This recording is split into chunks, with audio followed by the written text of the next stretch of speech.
the secular feminist impulse that I grew up in I was born in 46. I'm the oldest baby boomer, and I was a teenager and a college student in the 60s. And the 60s and the 70s were the great heyday of the emergence of radical feminism.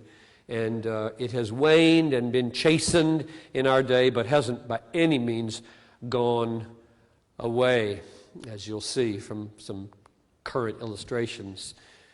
But back then, here's a quote from social historian Jerry Muller of Catholic University to give you a handle for understanding the way the words gender and sex are used in academic women's studies around the country. I think still this is the case. It goes like this. The influence of lesbianism, I'll put it on the overhead here in case you don't have a book, you can see it.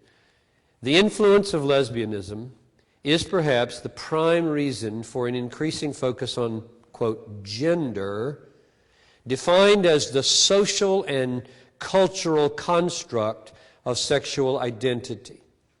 The key assumption behind such work is that while men and women are biologically differentiated, the characteristic qualities of maleness and femaleness are largely artifacts of culture and arbitrarily imposed cultural constructions at that.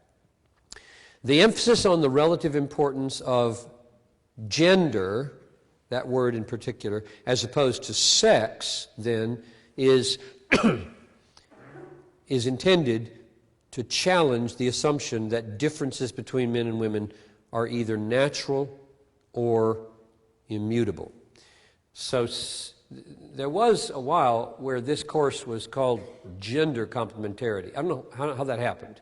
I don't like that use of the word gender for this reason.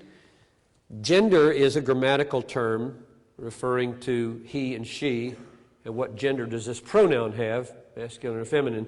Gender historically has not been used to refer to my sexuality and your sexuality, male and female. But it became used that way for these kinds of reasons. Sex seemed to carry the loaded message, we really are innately different. That's a bad idea for a lot of people.